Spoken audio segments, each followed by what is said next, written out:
उन्होंने जिस तरह से यहाँ पर शिक्षा की शुरुआत की, उसके बाद फार्मेसी कॉलेज की शुरुआत करने का काम किया, वो इसी वजह से रहा कि उन्होंने ईमानदार के रूप में, एक ईमानदार टीचर के तौर पर काम करने का काम किया। उन्होंने हमेशा शिक्षा को आगे रखने का काम किया, ईमानदारी के तौर पर वे जाने गए और हमेशा उन्होंने इस बेहतरीन तरीके से काम किया कि बच्चे के, हर बच्चे के लिए उन्होंने शिक्षा मुहैया करवाई।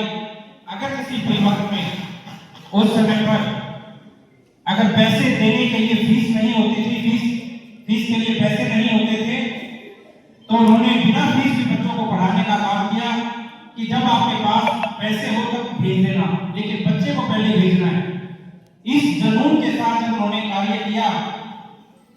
तो यही बदौलत रही कि आज हम शिक्षा के क्षेत्र में आगे बढ़ने में सफल रहे। हमारे बीच में IRS के इनकम टैक्स कमिश्नर कोलकाता जो हमारे बीच में विकास सांगवान जी पहुंचे हैं, मैं उनसे भी निवेदन करूंगा कि विकास सांगवान जी हमारे बीच में आए और अपने विचार रखें और बच्चों को मार्गदर्शन देने का काम करें कि किस तरह से हम ये सकते हैं। दोनों वीडियो आप ही बनाना, दोनों और president of the society Janata college mister Ajit Sangwan ji, और भी जो हमारे यहाँ डिग्निटरीज बैठे हैं जो मंच पे,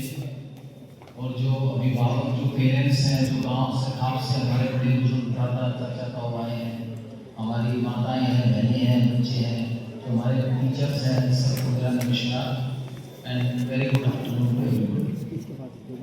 देखो, मैं ये स्पीच की बात नहीं करूँगा, मैं बड़ा दिल से संवाद करूँगा। मैं पहले भी जहाँ जहाँ मैं बोलता रहा हूँ दिल से बोलता हूँ।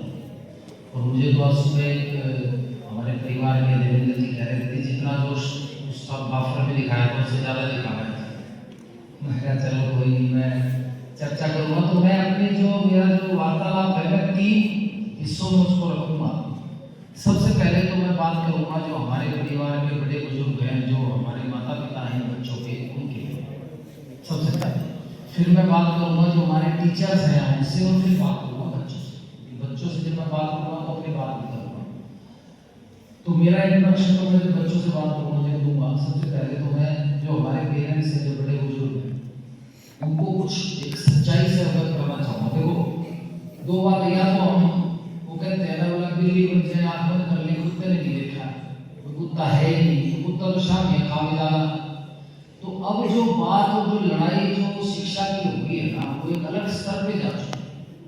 जमाना जैसे बदल रहे थे परिवार के हमारे लोग की AI आ गया है,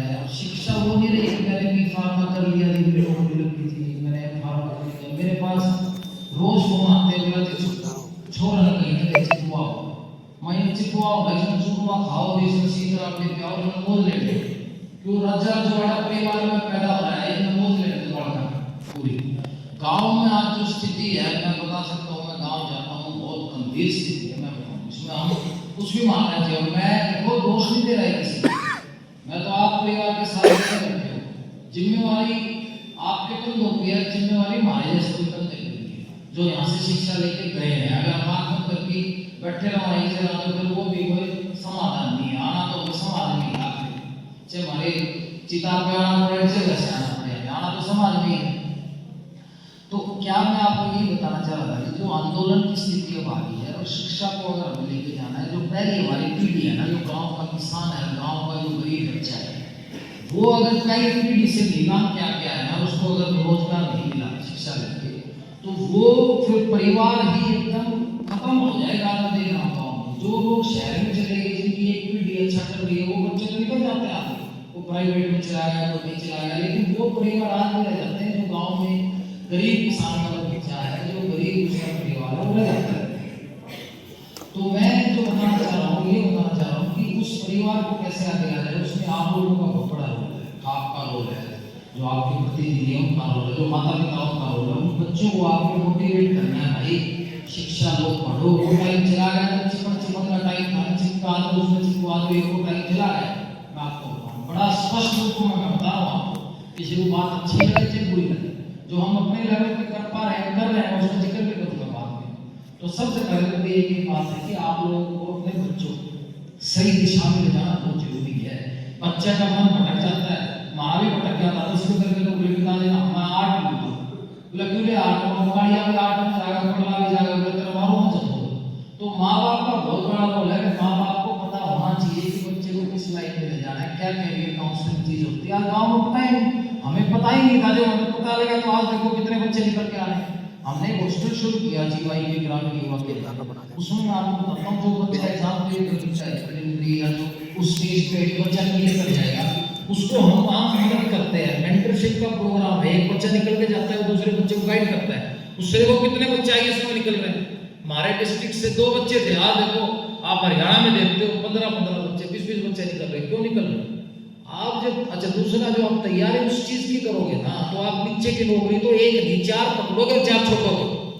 तो मतलब नौकरी का जितने मेरे साथ तैयारी करा करते एक बार अपनी निशान निकला इतने जो नौकरी लग गया और बढ़िया नौकरी लग गए सारे कोई एफसीएस में चला गया कोई डीटीसी में चला गया कोई टैक्सेशन में चला गया कोई सिपाही में मतलब सब इंस्पेक्टर में चला गया कोई इंस्पेक्टर में चला गया ये तो मतलब वो बता रहा हूँ जो बिल्कुल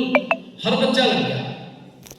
दूसरी जो मैं बात करना चाहूँगा वो मैं करूँगा हमारे जो टीचर्स हैं देखो टीचर्स का बहुत बड़ा योगदान है बच्चों को सही डायरेक्शन में लेना आप यूपीएससी की तैयारी करते हो एचसीएस की तैयारी करते हो 3 चीज़ बहुत जरूरी है बच्चे भी मैं बता रहा हूँ एक तो सबसे जरूरी चीज़ जो है आईएएस के एग्जाम की वो कंसिस्टेंसी ऐसी होनी चाहिए कि बच्चा अगर 8 घंटे पढ़ रहा है तो पढ़ ही रहा है हम भी कोई बहुत इंटेलिजेंट नहीं थे 59% नंबर हमें पता भी नहीं था कोई डायरेक्शन देने वाला भी नहीं था लेकिन जब डायरेक्शन हमें वो मिली जब पता लगा हमें लगा ये जोर से आते हो आईएएस वगैरह कहाँ से पढ़ते हो अब आज सोशल मीडिया का जमाना है बच्चों को एक पता है 1 मिनट में कैसे एग्जाम होते हैं क्या चीजें होती हैं वो आपको बच्चों को बताना पड़ेगा ये चीजें कि भाई आप क्या करना चाह रहे हो आपका क्या फ्यूचर है अब ये बच्चे तो एक फूल की तरह जब ये बड़े हो गए तो पूरी कली भी बढ़ेंगे और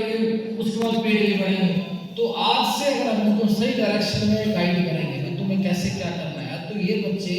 +2 और कॉलेज होते होते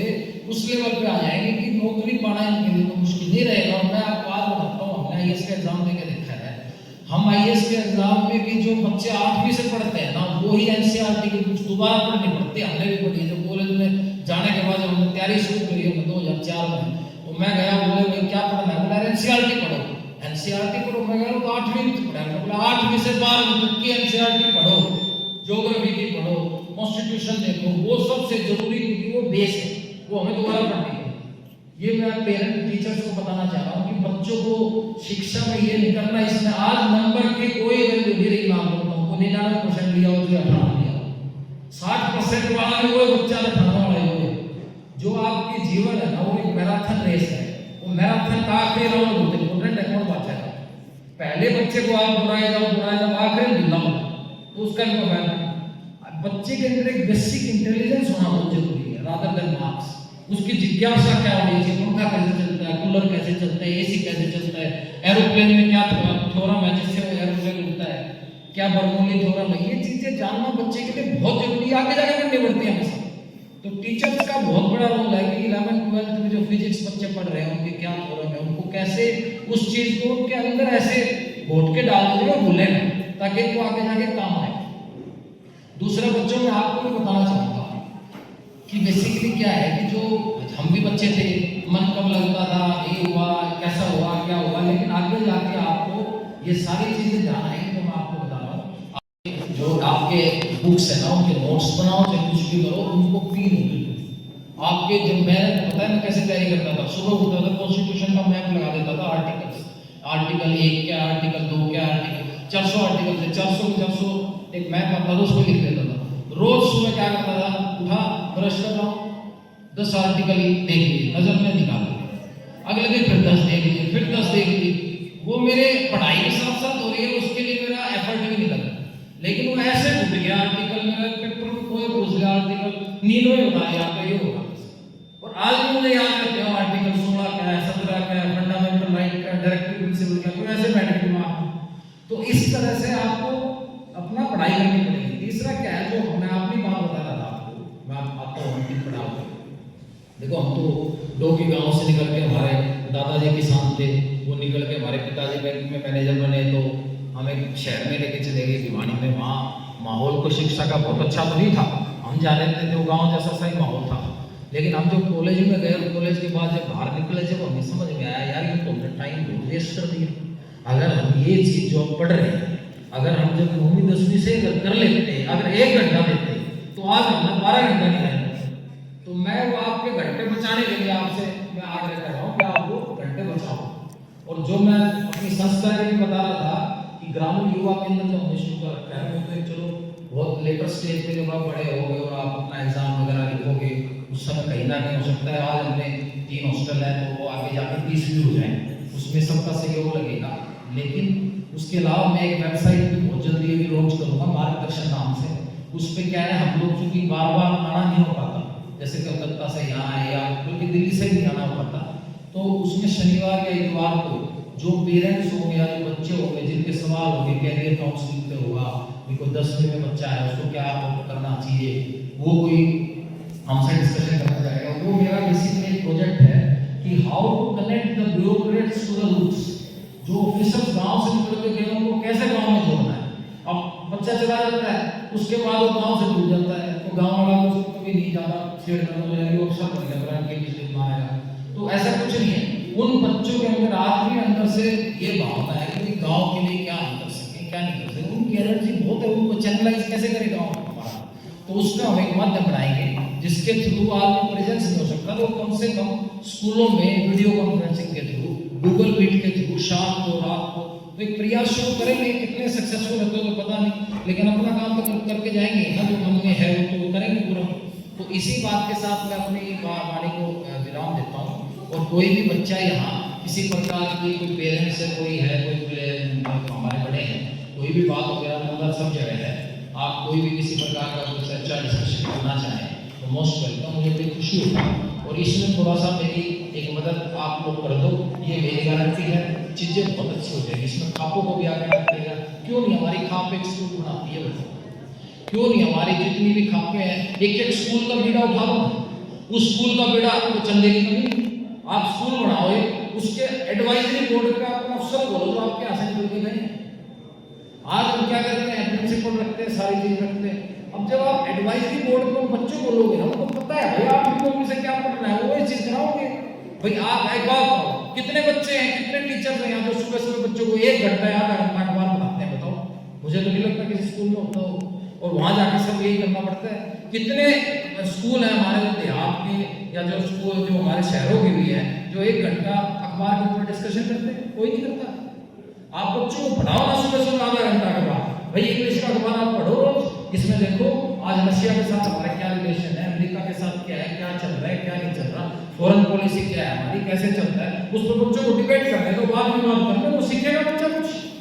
तभी तो आप देखो जो हमारे गुड़गांव के स्कूल है, दिल्ली के स्कूल है, उनसे हमारा बच्चा कैसे कम्पीट करेगा? कर ही नहीं सकता। यही हमारा प्रयास है कि कैसे उस वेबसाइट के जरिए हम कैसे बच्चों को, टीचरों को, पेरेंट्स को गाइड कर पाए कि भाई इनको ये कराओ। मैं तो आपके कॉलेज को भी कहूँगा कि आपकी जो हमारी मदद आपको लगे किसी भी चीज़ में, निसंकोच आप हमसे पूछो। मैं भी हूँ, आपके गांव से और भी बच्चे निकल के गए, समाज से बहुत बच्चे निकल के गए, बहुत बच्चे जो मदद करने के लिए तैयार है, वो आपको जरूर करेंगे। इसी बात के साथ बहुत बहुत धन्यवाद।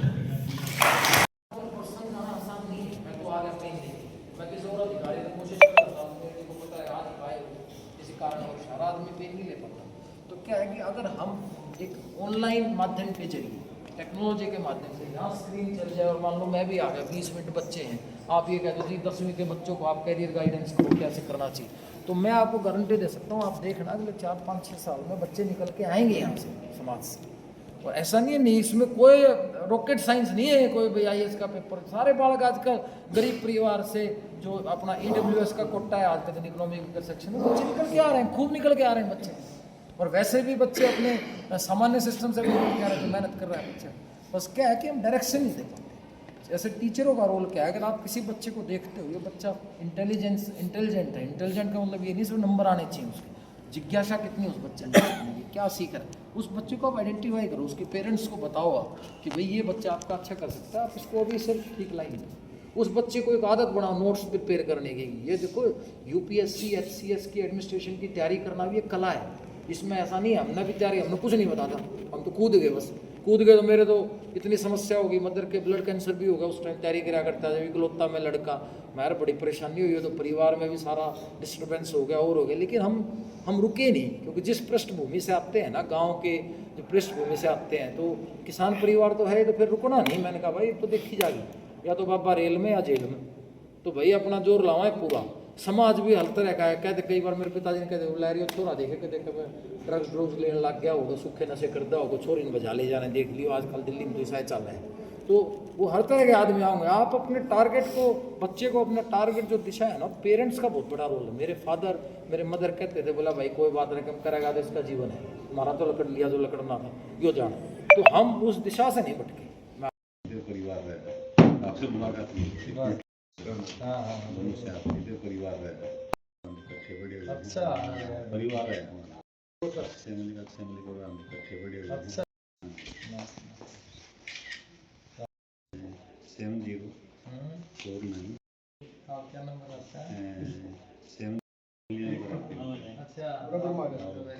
मैं तो कह रहा हूँ अच्छी बात है। इनका तो कॉलेज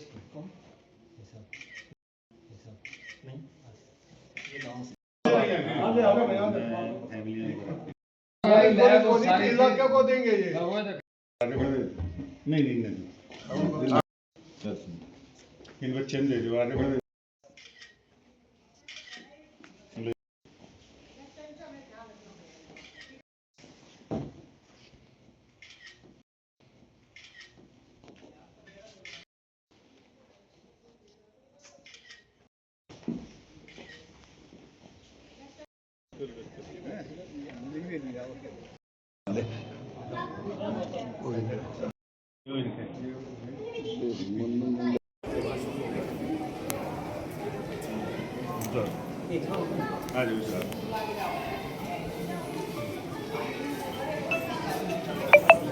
चलने पड़ेंगे डॉक्टर साहब, नहीं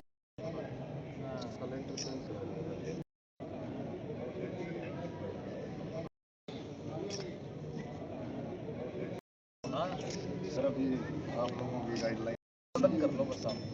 संस्था को ना